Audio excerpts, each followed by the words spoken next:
Welcome to episode 10 of the podcast.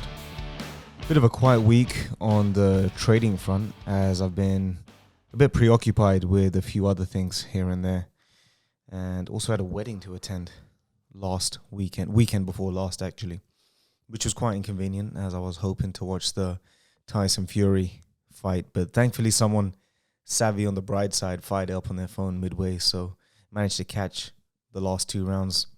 It was literally middle of the dance floor.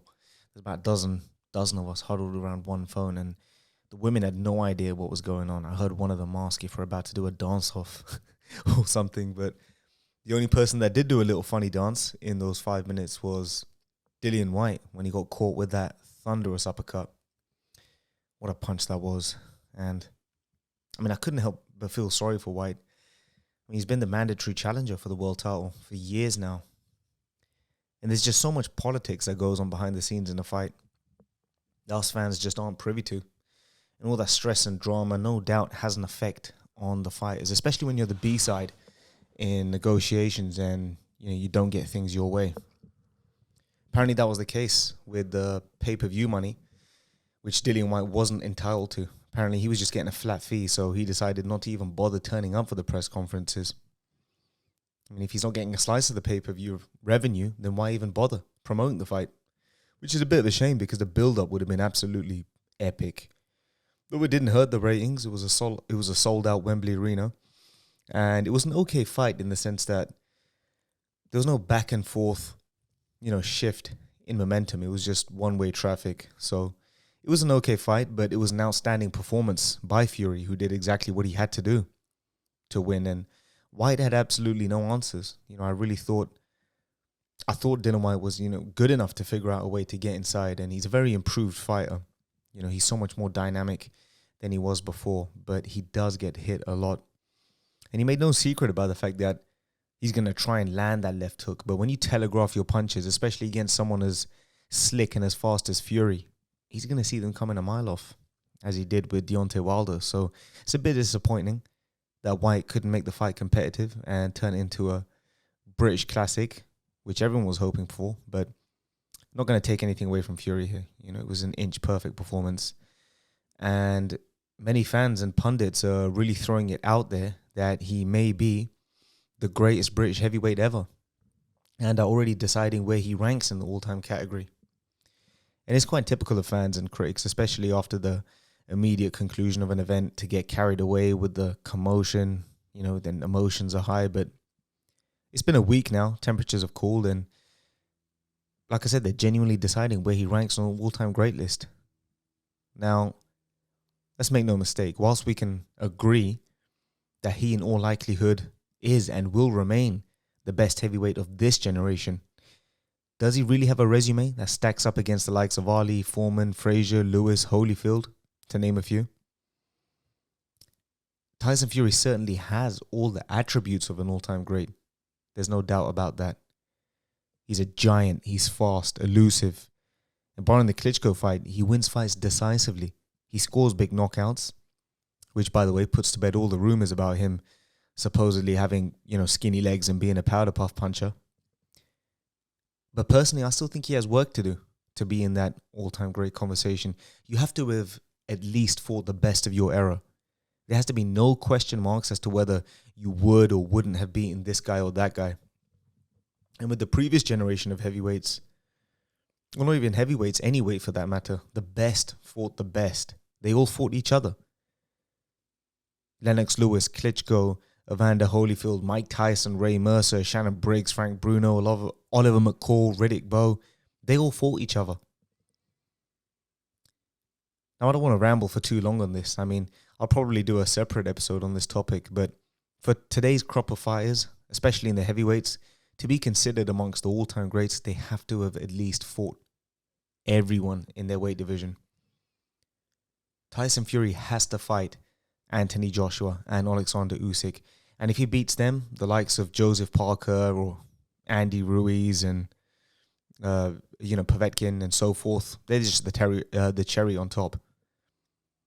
I'd even go as far as to say, having Usyk and Joshua's names on his record are a bigger deal than Klitschko, Wilder and Whyte. And I have no doubt, by the way, that these guys want to fight each other. I'm not really that inclined to believe that the best don't want to fight each other and they're ducking each other. But unfortunately, we live in an era where the fans have to wait so long to see the fights we want to see. Like we did with Brooke Khan, for example, or Mayweather Pacquiao, just to name a couple. And sometimes the fights don't even materialize. And that's where we could be heading with other potential classic, historic matchups like Crawford versus Spence and Joshua versus Fury. But again, I'm not inclined to believe that these guys duck each other, because it's more of a case of having so much bureaucracy and politics with boxing. So many managers and advisors and rival networks who just don't want to make a deal. They don't want to risk losing their cash cow, because if their fighter loses, it's going to hurt their own ratings when they do fight again. So there's so much emphasis on staying undefeated in boxing, and all the background politics, like I said, with the networks, advisors, managers, promoters, they all get in the way of the big fights happening. They don't want their guy to lose. And this kind of crap is hurting boxing so badly. You don't see this nonsense with certain franchises and other combat sports like K1, Dream, Bellator, UFC, where the best of the best fight each other routinely. In the UFC, if they get that call from Dana White and he says, you're up next, whether it's next month or next week, he makes it happen. But that's not the case with boxing. But again, that's another topic for another day. But hopefully we don't have to wait too long for Joshua Fury or Fury Usyk. I know Fury just announced his retirement, but we know that's bullshit. When you're at a stage where you're not only throwing a potentially 50 to 100 million pound payday and the chance to potentially seal your legacy as an all-time great, you better believe he's going to take it. He had the balls to fight Klitschko in his backyard and Wilder, despite coming off a 3-year drug and booze bender. I don't doubt for a second that he doesn't have the balls to face Joshua or Usyk. But speaking of having a pair, that's kind of what I want to talk about in today's episode. So why is it more important to have a pair of balls than a brain? Well, first off, let's be clear. And I know the title of this video is a bit clickbaity, but it's important to have both, of course. But if you want to go and get things done, if you want to go out there and achieve something, you have to get the ball rolling and make things happen. And it's always the guy who's willing to put himself out there and put his neck on the line and potentially embarrass himself, potentially hurt himself, potentially end up worse off than he started, that has any chance of achieving anything. And that's the guy I'd bet on every single time. Too many times in life, smart, intelligent people go about their whole life not achieving anything. They can't make anything work for them. They can't make a go of anything. Sometimes they refuse to even start something. And you talk with them and you can speak with them for hours. They have so much knowledge on so many topics, so much to offer, but they just can't pull the trigger. They spend way too much time rationalizing, contemplating, overthinking, and worrying about problems that haven't even happened yet, and end up making excuses. They refuse to put themselves out there and fulfill their potential. They settle for mediocrity. And I don't want to go into why that happens, but let's just say generally there's some sort of fear about leaving their comfort zone. There's some sort of mental scar tissue. And they always have some ready-made excuse, for their situation or whatever it is. But the bottom line is it comes down to the same thing. They don't have the balls to go after what they want. I remember a guy that I went to university with, and he was a bang average student, probably a subpar student, actually. He usually scored around the halfway mark, averaged around a 2.2. I don't remember what he graduated with, but I doubt it was a 2.1. And for those that don't know what that means, a 2.1 is like the minimum grade requirement for applying to most firms in the corporate world. But this guy was not the most academic, and he wasn't exactly some networking Casanova either. He didn't really have a lot to offer. He was kind of the class idiot, but he was a nice guy. I don't want to sound like I'm bashing him. But one thing about him that I hadn't seen in anyone at uni, and I didn't really pay attention to it at the time because, I didn't really have any experience myself with regards to, putting yourself out there. So it didn't hit me till after. But one thing that really stood out about him was that he didn't give a stuff about embarrassing himself. He didn't care about hassling the professors. He went to all the networking events. He wasn't scared of standing up and asking stupid questions and getting laughed at. I remember one event we routinely had representatives from investment banks coming to our campus, and one of the representatives once asked if anyone had traded before. And he put his hand up, and she asked him if he'd made any money from it. And he goes, no. He goes, I've lost. I'm not profitable. He's dabbled in a few different financial instruments, and he's made no money. And there were some giggles from the crowd. And back then it might have seemed funny, but now I look back and I think, what a bunch of idiots. A bunch of 18, 19-year-olds who don't know shit about life, who haven't achieved anything, who haven't even attempted to trade, laughing at a guy who's at least trying to, give things a go. And this guy would just put his name down for anything. He'd attend anything and everything, literally. He was always there. He'd make sure he was always seen. He'd always try and get as close as possible to these VPs and middle and front office representatives. He made sure they knew his name. He'd ask questions. He didn't care if he was a nuisance or a pest. And least of all did he care about what his classmates thought of him, since they're not the ones who were going to give him a job. But despite what he lacked in grades, and what I realized was there was a lot of private school and grammar school and international students on my course, and coming into uni, there was so much emphasis on grades with these guys. A lot of these people were just nerds. They were so square. Yeah, they had a social life. They used to party, but they were very cliquey. They couldn't interact with people outside their own circles. They wouldn't really interact with others in class. They'd just share coursework and notes, amongst each other. They remind me of those ducklings in a pond, where they all follow each other in a straight line, and if one of them leaves, they all go into disarray. They're lost. That's kind of how uni was like. But guys like the one I'm talking about, he was so elastic with his social skills. He didn't mind who he chatted to, who he hung out with. And with investment banking, which is just a glorified sales job, it's a lot of deal making, a lot of networking, a lot of back scratching. It's about who you know and who they know. These firms have like 20,000 applications applying for one position.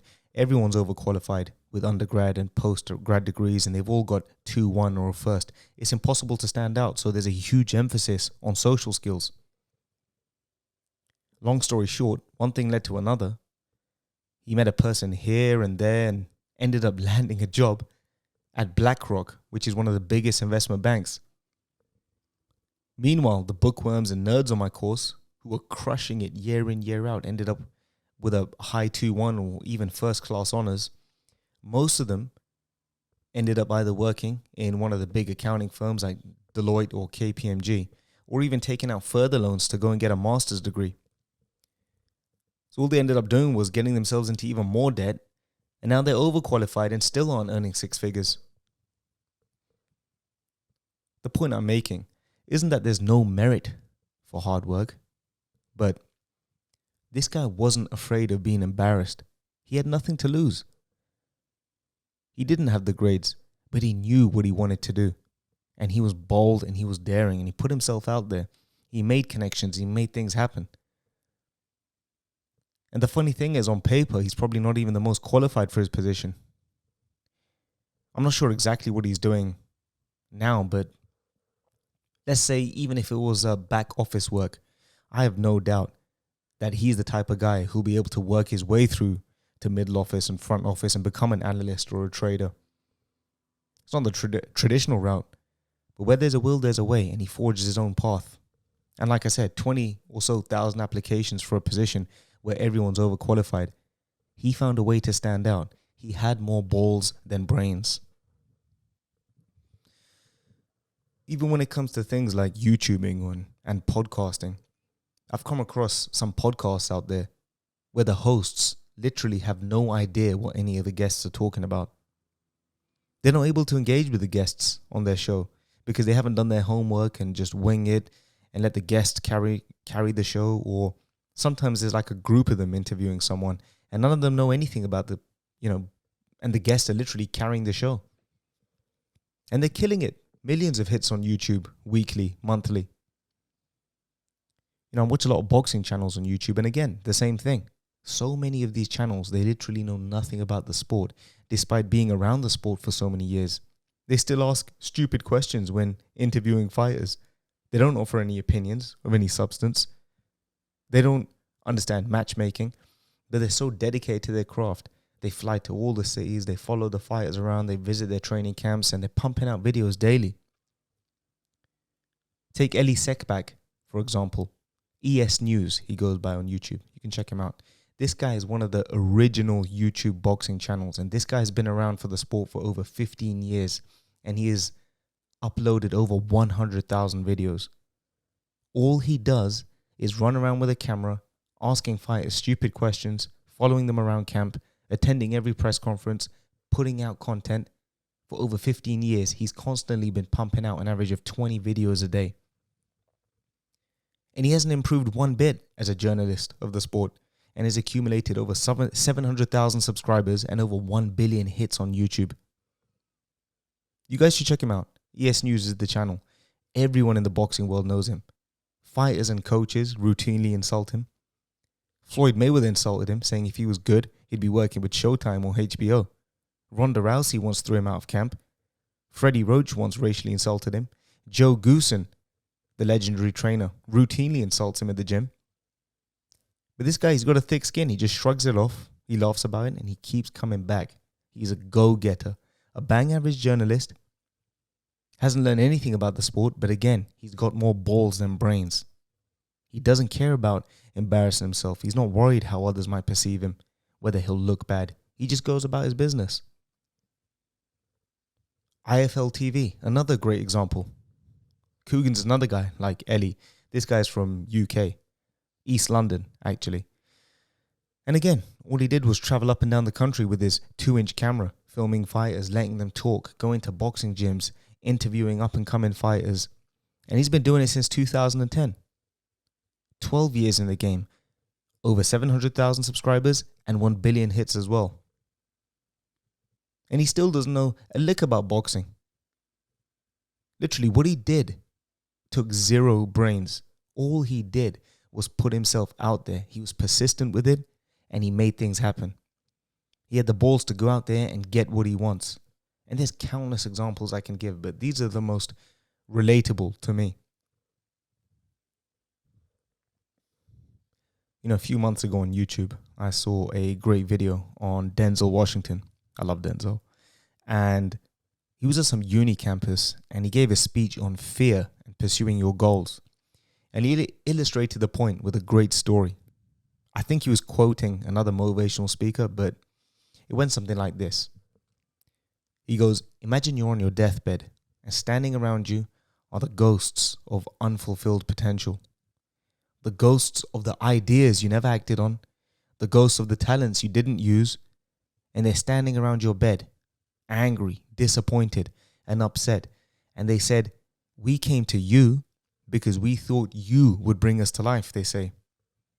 And now we have to go to the grave together. So how many ghosts are you going to take to your deathbed when the time comes? Because that's exactly what's going to happen.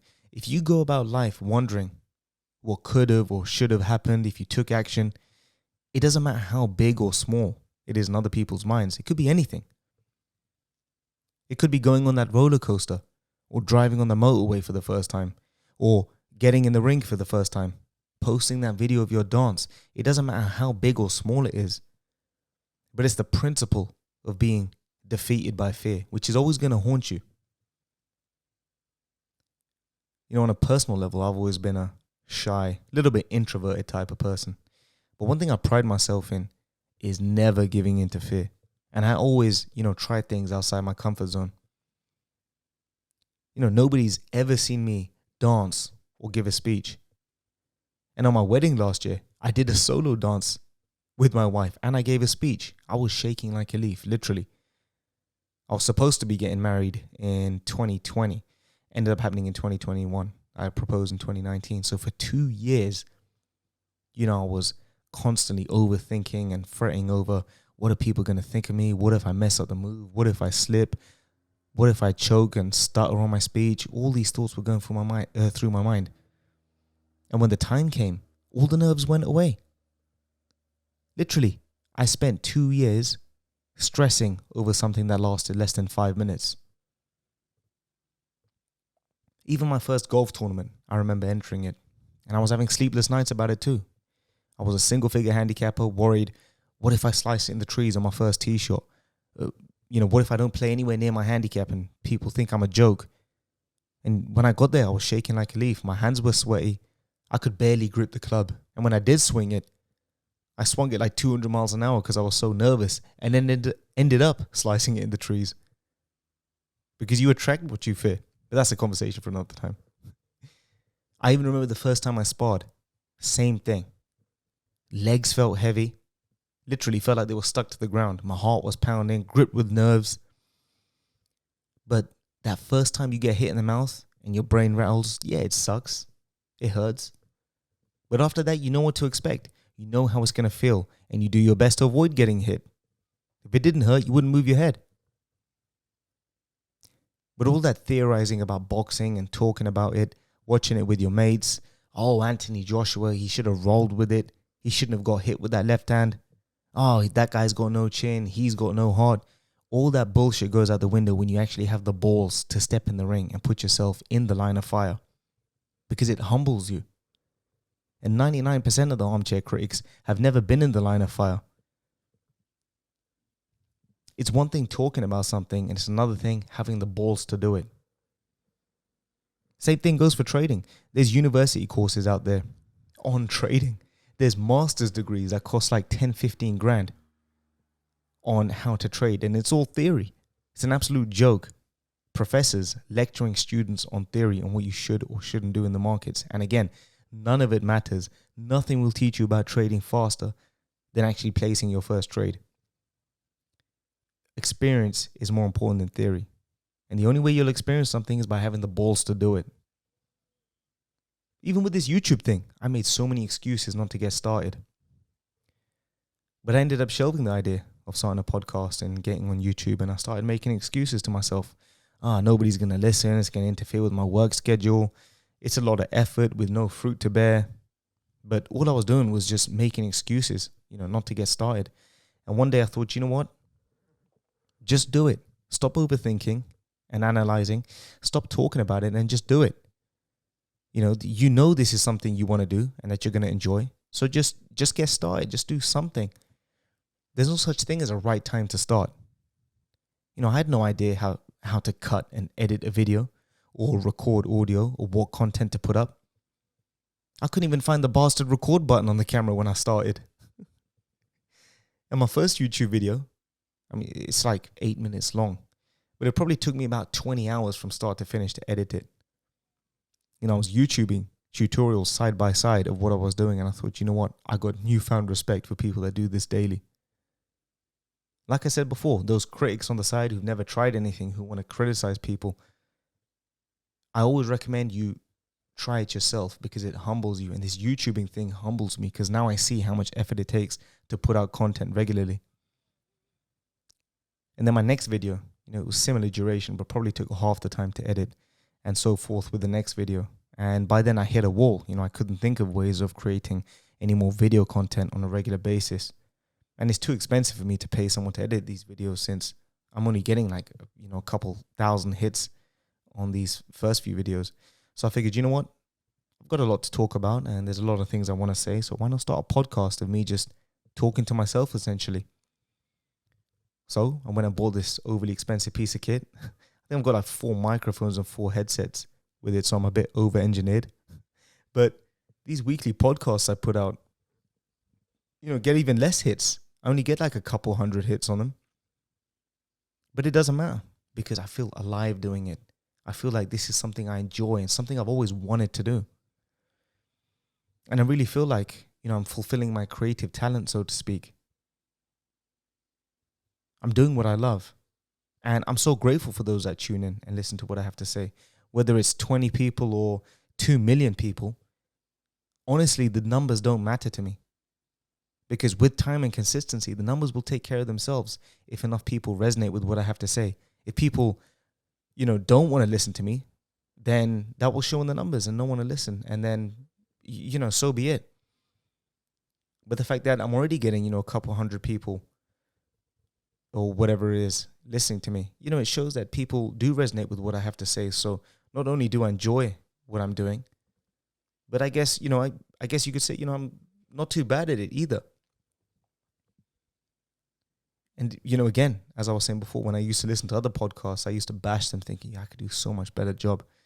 But look, I'm not perfect either. I mean, when I listen back to my stuff, there's a lot I can improve on, but that's going to happen with time. Like I said, there's no manual for starting. You can't start something and not make mistakes. You make mistakes, but you learn from them and you get better with time. But you got to put yourself out there. And the numbers will take care of themselves. If I keep paying attention, if I have such a vested interest in how many listeners I'm getting or how many likes I get, I'll be depressed and I'll be put off. 1 week I'll put a podcast out and it'll get 300, 400, 500 hits. Another week I'll put one up and it'll barely get 100. If that's all I cared about, if I was getting myself entangled with the numbers and the ratings and whether people like me or don't like me, it's going to affect me negatively and it's going to put me off. But I don't let any of that stuff bother me. In the same way, I didn't let fear deter me from entering big golf tournaments or having my first fight or doing my first dance or giving my first speech. The same way, fear or embarrassment didn't bother that guy on my course at uni or those podcasters and journalists who went through shame and embarrassment and getting berated from their guests. Or even with this trading journey. People thought I was mad for turning down a job offer. I think it was like 30 plus grand job offer when I was 21 to start trading. And I never saw 30 grand for the first 3 years of trading. And when that happens, you can't help but look back and think, you know what? I could have earned 100 grand a year by now. But all that money would have been cope for not getting what I really wanted. And that was the freedom and the lifestyle and the fulfillment that I get from trading and the invaluable lessons I've learned along the way. Yeah, I make less money. But as an individual, you should know your worth. And for me, there's a big premium for giving up my freedom and being a corporate slave and working 80 hours a week. I know I'm going to get that money eventually. I'm so close now, by the way. But taking that job offer, in most people's eyes, it would have been totally rational. The job's secure. It's guaranteed money. And for me to choose trading, a high-risk, highly unstable profession, it's totally irrational. The odds are against you. But I knew I'd make a go of it, and I worked towards that. But the odds on surviving as a trader are nothing compared to, other professions. There's people out there who have to make way tougher decisions than I did. Take professional sportsmen, for example, the boxer who turns professional with the dream of being world champion, or the tennis player trying to break into the ATP circuit, or the golfer trying to get on the PGA Tour. When you consider that there's over 50 million golfers in the world and only 300 or so are making a good living, that's not even 0.001%. And they're bearing all that risk.